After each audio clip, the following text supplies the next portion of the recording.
Hi everyone, a very warm welcome to all of you in our YouTube channel Gurmantra Shiksha Kagran. I'm your educator Saranya, and today we're going to learn about antigen antibody reaction. Okay, so the interaction between antigens and antibodies are known as antigen antibody reaction, as simple as that. Okay, so the reaction between antigen and antibodies, whatever interaction is between them, is called as antigen antibody reaction. The reactions are highly specific because the bond between antigen and antibody is highly specific. Okay, an antigen reacts with only antibodies produced by itself or with closely related antigens, which means that when an antigen enters into a body, okay, when an antigen enters into a body, that body will be producing antibody in response to that antigen, right? So that antibody only will be binding to the antigen, okay? So that's what they're saying. Antigen will react with only to the antibody by which it was raised. Okay. Antibodies recognize molecular shapes, epitopes on antigens. Okay, so antigen will have epitopes called as antigenic determinants on them that will be recognized by antibody. We studied the structure of antibody, which has complementary determining regions or hypervariable regions, which will recognize the structure of antigen and bind to it highly specifically. Okay. So generally, the better the fit of the epitope to the antibody combining site, the more the favorable the interaction that will be formed between the antibody and antigen, and higher the affinity of the antigen for the antibody for the antigen. So very simple. They're saying higher the fit. Fit means the fit between the epitope and the antibody. Okay, the fit between the epitope and the antibody should be more favorable for the interaction to happen between antigen and antibody, and this will tell us that the affinity between the antigen and antibody will be higher if the fit is better. Okay, the affinity of the antibody for an antigen is one of the most important factors in determining antibody efficacy. Okay, so the affinity between the antigen and antibody, it's important to know the efficacy of the antibody. If the affinity is high for the particular antigen, which means it is highly efficient antibody. So you can see here antigens and these are the epitopes. Okay, these are the epitopes to which the antibody is binding. Okay, and this is the antigen. So this whole molecule is antigen, and this yellow color is the epitope to which the antibody is binding. Okay, so the antigen antibody interaction is bimolecular between the two molecules, that is antigen and antibody, irreversible association between antigen and antibody. Okay, so the association between antigen and antibody includes various non-covalent interactions between the epitope and variable regions. Okay.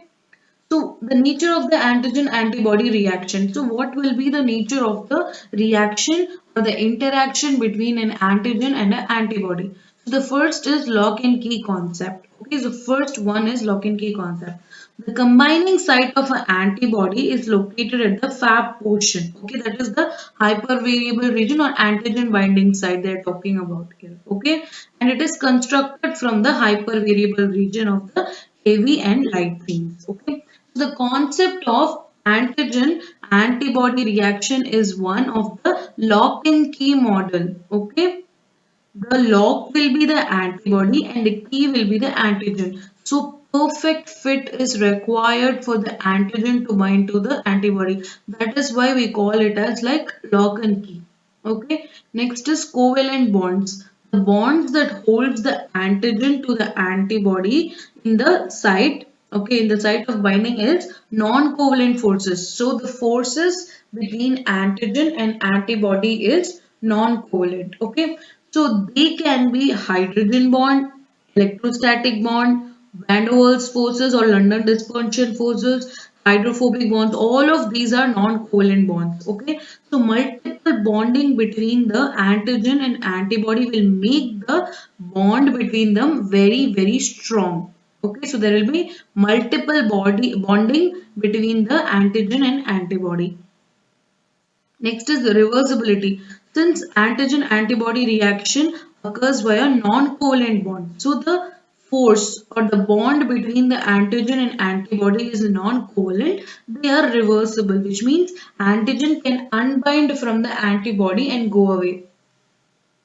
Next is affinity and avidity. Affinity means antibody affinity is the strength of the reaction. Okay, so the antibody affinity means it is the strength. It is the strength between the single antigenic determinant between single epitope and a single antibody binding site. Okay, so what is affinity? It is the strength. It is the strength of the interaction between one epitope and one antigen binding site.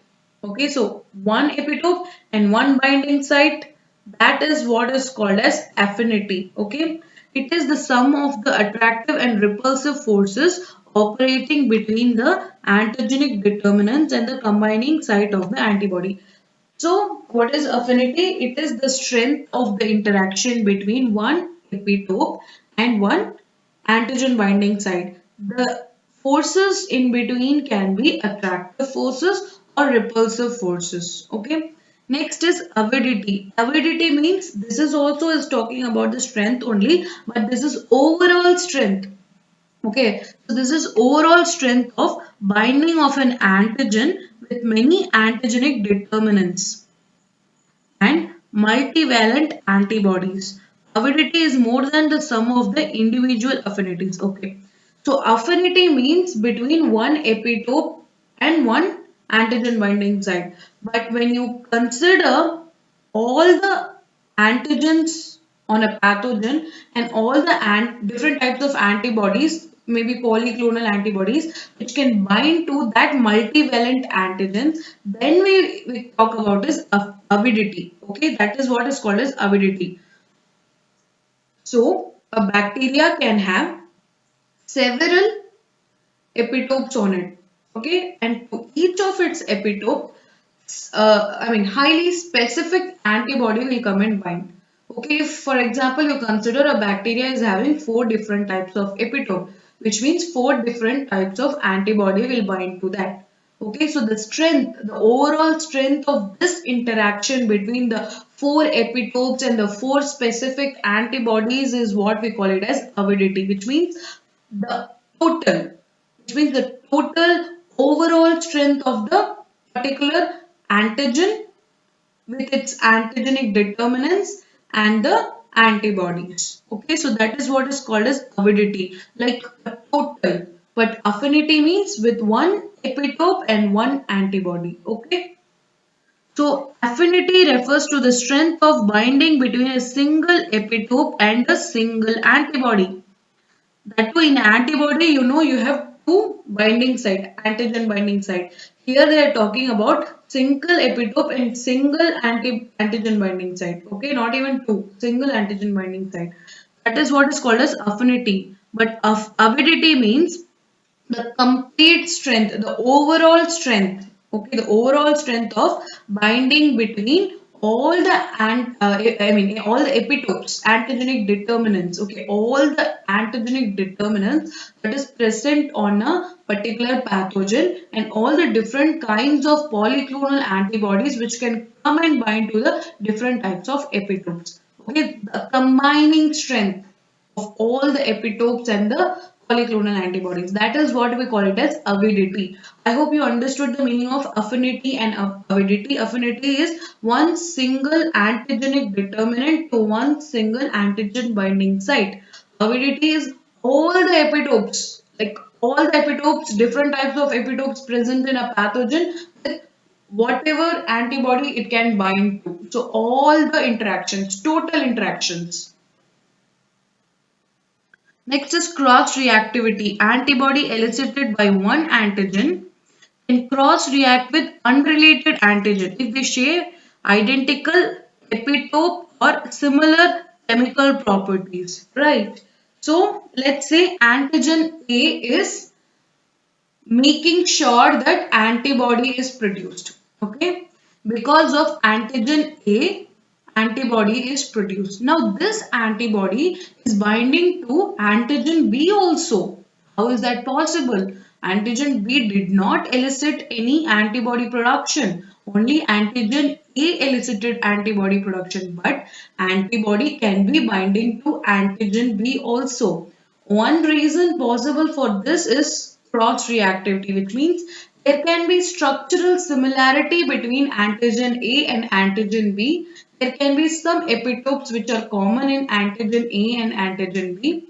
That's why antibody is able to bind to antigen B also, even though antigen B did not elicit any immune response. Okay, so this is called as cross reactivity. Next is specificity. The term specificity refers to the ability of an individual antibody combining site to react with only one antigenic determinant, or the ability of a population of antibody molecules to react with only one antigen. Okay, antigen antibody reaction usually shows a high degree of specificity. Specificity means one epitope can bind to one antibody, that too especially antigen binding site. Okay, so that is what is specificity. Antigens are very specific to its antibodies. Okay.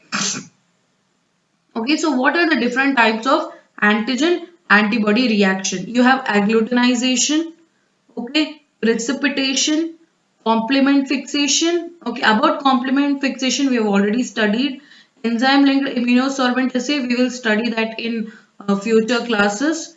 Radio immunoassay, same like ELISA, but here it will be radio labeled instead of fluorescent labeled.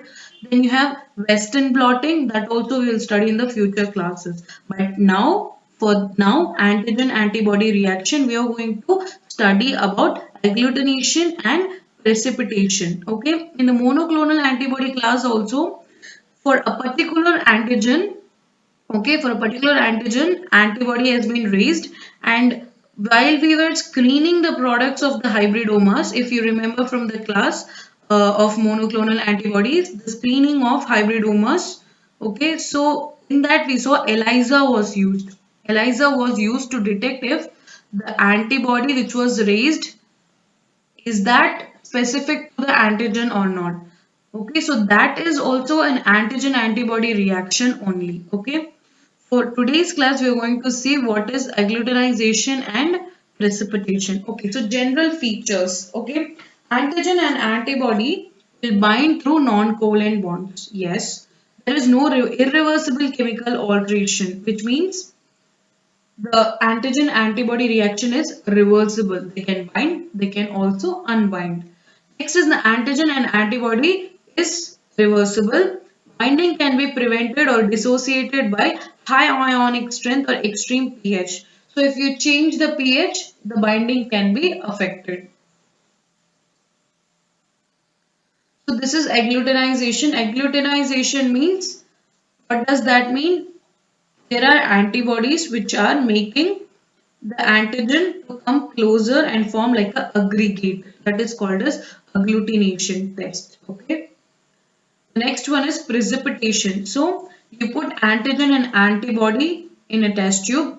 You see, you will find the precipitate in a region of zone of equivalence. Okay, in a region of zone of equivalence where the antigen equals to antibody. Number of antigen equals to number of antibody is the region where you will be able to see the precipitation. Okay. So about the other types of antigen antibody reaction, we will definitely study about them in the future classes. For now, you just know what is antigen antibody reaction. That is all you have to know about this. They might ask you in exams about definitions like specificity, cross reactivity, affinity, avidity, very important. They might ask you in MCQs about affinity and avidity, the difference between them. You should be able to know from this statement what is affinity and avidity. Okay, that's it. And what are the known yeah, this question has been already asked. What type of bond exists between antigen and antibody, and options will be given, and you have to know it is non-covalent bond. Okay, you have to know that it is non-covalent bond. Then what kind of bonds of non-covalent is involved. It is hydrogen, electrostatic, van der Waals, and hydrophobic. Okay, so all of these concepts you should know. Nothing to by heart over here, but everything to just understand. Okay.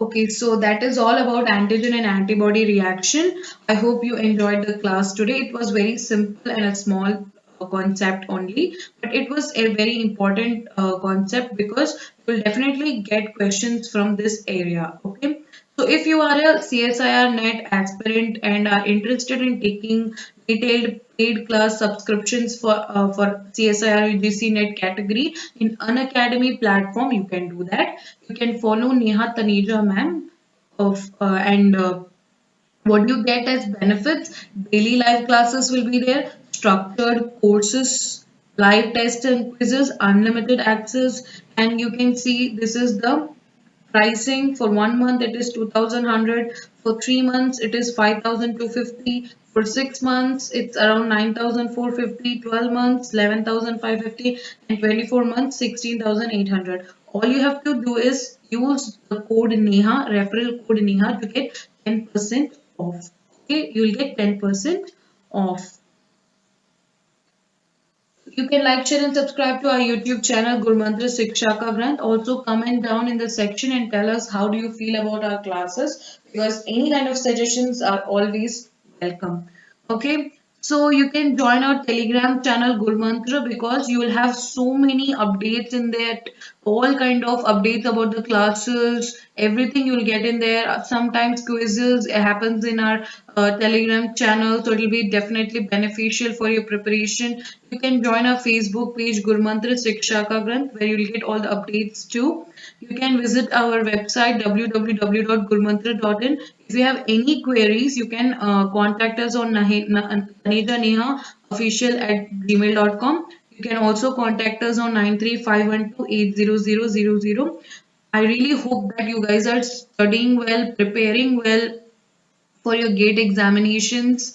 Okay, already 1 month has been over, and now it's like half month is already gone. So yes, your preparation should be at the peak level right now. So keep studying all the concepts, keep revising them day by day, because like how many ever times you revise, that much your memory will get strong. Okay, so keep studying, revising, and I already told you to practice 20 questions every day.